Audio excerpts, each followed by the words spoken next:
Fala pessoal, aqui é o Maurício E eu sou o Maicon, tudo bem? e hoje nós vamos reagir ao vídeo. Do Ciência Todo Dia. Será que uma tempestade solar vai atingir a Terra esse ano? Na real, já está acontecendo, né? Vamos ver isso no vídeo. Já está acontecendo, mas parece que o ápice vai ser em abril. Ápice, eu te pego, ápice. Vamos pro vídeo. É da época de carnaval, porra. Então, Curiosidade do carnaval, eu sabia que carnaval vem da festa de Dionísio, que é o deus da bebedeira. do vinho e das orgias. Exatamente, a semana que vem tem o Dionísio. Mentira, não tem, mas tem o...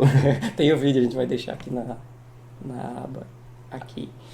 Exatamente. E é porque no romano o nome dele é Baco, que vem da palavra bacanal também. Só.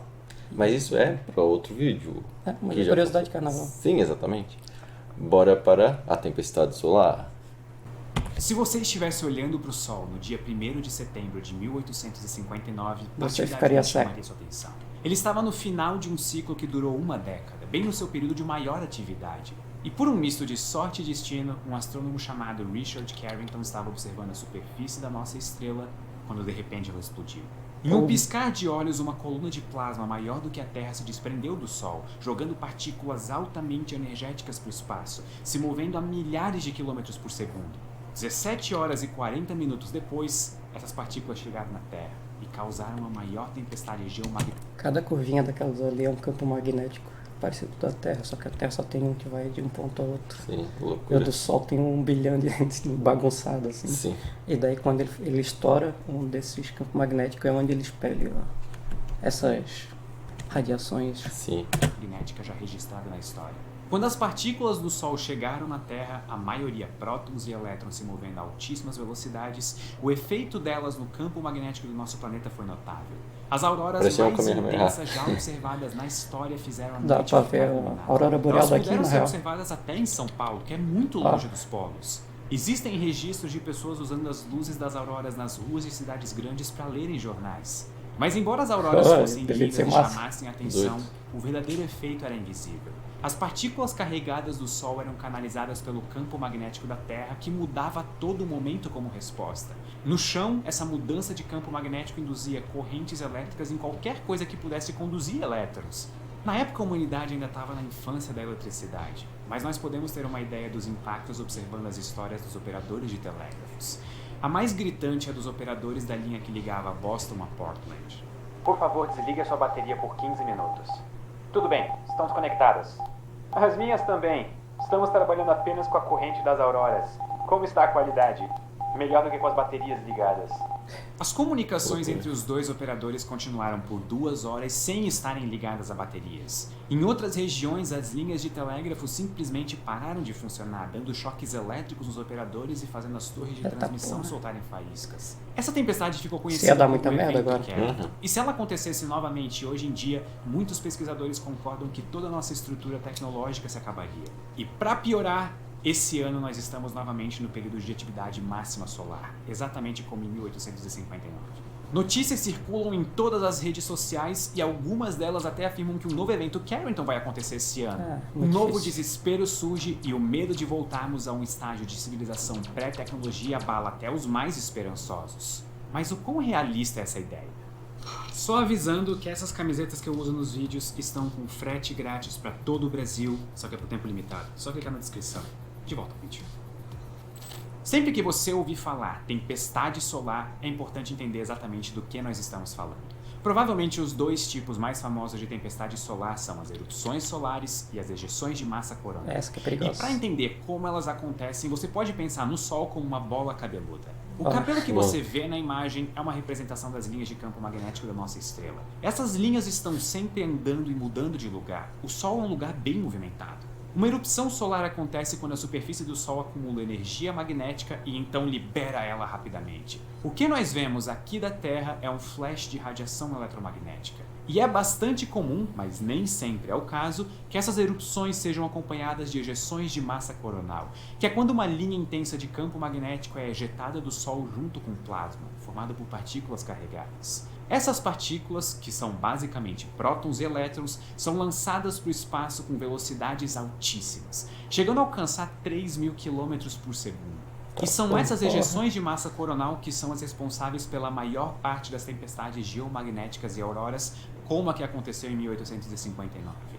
A parte assustadora é que nós não temos como prever quando exatamente elas vão acontecer. O Sol funciona em ciclos de atividade que duram por volta de 11 anos. E nesse meio tempo, a atividade da nossa estrela aumenta, chega até um máximo e então diminui.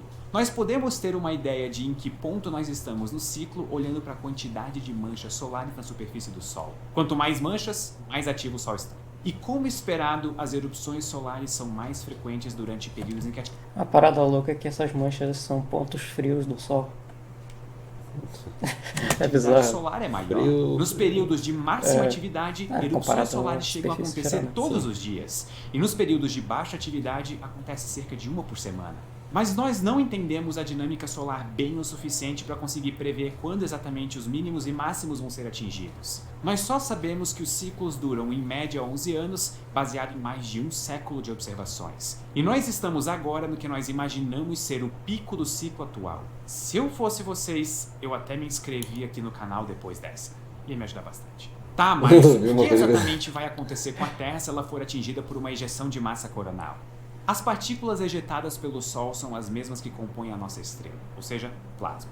Isso significa que os núcleos atômicos foram separados dos elétrons, tornando-se cargas elétricas livres. E além de cargas elétricas, a ejeção de massa coronal também leva junto um pouco do campo magnético do Sol. Quando essas partículas encontram o campo magnético da Terra, é como se elas comprimissem ele, mudando a configuração do campo que protege o nosso planeta. Então, de uma hora para outra, uma quantidade imensa de energia é depositada na magnetosfera terrestre, e com ela vêm as consequências, que dependem muito da severidade da tempestade. Uma tempestade geomagnética leve pode criar apenas auroras, sem chamar muita atenção e encher os noticiários. Aqui na superfície nós estamos relativamente seguros, tanto pelo campo magnético da Terra quanto pela atmosfera. Mas de vez em quando, uma erupção solar mais forte cria consequências maiores, principalmente no espaço. Satélites em órbita podem ficar eletricamente carregados e queimar componentes importantes, parando de funcionar. Ou, em casos ainda piores, a tempestade solar junto da radiação ultravioleta aquece as camadas mais externas da atmosfera, fazendo ela expandir.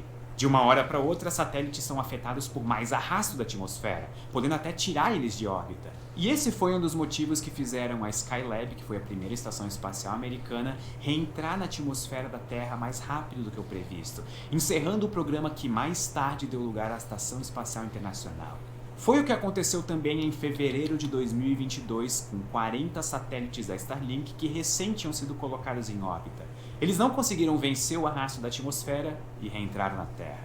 Um prejuízo da ordem de milhões de dólares. Imagina. Mas até sistemas na Terra são afetados por mudanças no espaço. Tempestades solares mudam a densidade da ionosfera, que é uma das camadas mais afastadas da atmosfera.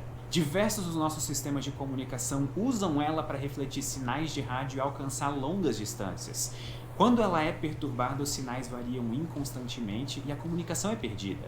Ou seja, um blackout de rádio pode acontecer em algumas frequências. E como durante uma tempestade dessas a magnetosfera terrestre fica cheia de partículas carregadas, correntes elétricas podem ser induzidas no Sol. Isso aconteceu em março de 1989 e o resultado foi que o grid elétrico da província de Quebec, no Canadá, falhou porque ele não conseguiu lidar com as correntes elétricas induzidas nele. O resultado foi uma província inteira que abriga milhões de pessoas sem luz por algumas horas. O prejuízo econômico foi calculado em algumas centenas de milhões de dólares, e essa tempestade não teve nem de perto a mesma intensidade que causou o evento Carrington. E isso nos leva de volta à pergunta que originou esse vídeo. Um evento Carrington pode acontecer esse ano? A resposta honesta é que talvez. Ninguém sabe ao certo, e qualquer pessoa ou notícia que disser o contrário está mentindo. O nosso entendimento do Sol ainda não nos permite fazer previsões de quando erupções solares ou ejeções de massa coronal vão acontecer com precisão. Inclusive, nós hoje sabemos que erupções solares com a mesma intensidade da que causou o evento Carrington podem acontecer até mesmo em períodos de baixa atividade solar. A verdade é que é impossível de prever. Ela poderia acontecer literalmente agora. E, de fato, uma quase aconteceu há alguns anos. Em julho de 2012, o Sol sofreu uma das maiores ejeções de massa coronal já registradas. Ela errou a Terra por 9 dias. Se tivesse acontecido uma semana antes, acertaria nosso planeta em cheio. A intensidade da tempestade geomagnética que essa ejeção de massa coronal geraria seria comparável ao evento Carrington de 1859. Nós literalmente nos salvamos por um fio. Alguns estudos de prevenção feitos depois indicaram que, caso ela tivesse nos atingido em cheio, nós demoraríamos de 4 a 10 anos para reconstruir toda a infraestrutura que seria perdida. Um prejuízo que é até difícil de imaginar. Nós geralmente ouvimos falar de prejuízo como um equivalente em dinheiro. Foi um total de trilhões de dólares, bilhões de dólares. Mas nós nunca paramos para pensar no impacto que um evento precisaria ter para nós precisarmos medir os danos em anos. No fim, nós não temos como saber quando o próximo evento Carrington vai acontecer. Mas nós vamos... 4 anos nos países envolvidos, no Brasil é 10 anos. Até agora. Bem mais. ter uma janela de algumas horas antes de ele nos atingir. Seres humanos não vão ser afetados biologicamente. Nós estamos protegidos tanto pela atmosfera quanto pelo campo magnético da Terra. Mas nós com certeza sentiremos os impactos tecnológicos. Olhe ao seu redor e tente prestar atenção na quantidade de coisas que precisam de energia elétrica ou circuitos eletrônicos para funcionar. Agora imagine a vida sem eles. Pelo menos por algum tempo até nós consertarmos tudo. Do que você sentiria mais falta? Conta pra mim aqui nos comentários. Eu tô bem curioso pra saber. E se você gosta desse tipo de vídeo, não esqueça de se inscrever aqui no canal pra sempre saber quando a gente postar um novo. Muito obrigado e até a próxima. Isso não me afetaria? Sai daí, eu... Não, a principal questão é que, tipo, esses eventos acontecem, tipo, o Sol é gigantesco, ele tem que acertar na direção da Terra perfeita. Pois é muito difícil mesmo, assim, uma cagada gigantesca. Exatamente. Por isso que, sei lá, né, meio... É, porque existe a possibilidade, mas o pessoal faz um auê maior do que ele, então... É o fim do mundo, não sei é o mais quê. pra assustar que... Chama atenção, né? É, chamar atenção, com certeza. Mas é isso aí. Fiquem tranquilos, deixem o like, comente aí, estou salvo. Posso comprar meu iPhone novo? Aí daqui a pouco o pessoal bate tudo aqui. Ó, o Mike disse que eu podia comprar e o negócio explodiu. Mas é isso aí, gente. Espero que vocês tenham gostado do vídeo. E até o próximo. Tchau. Tchau.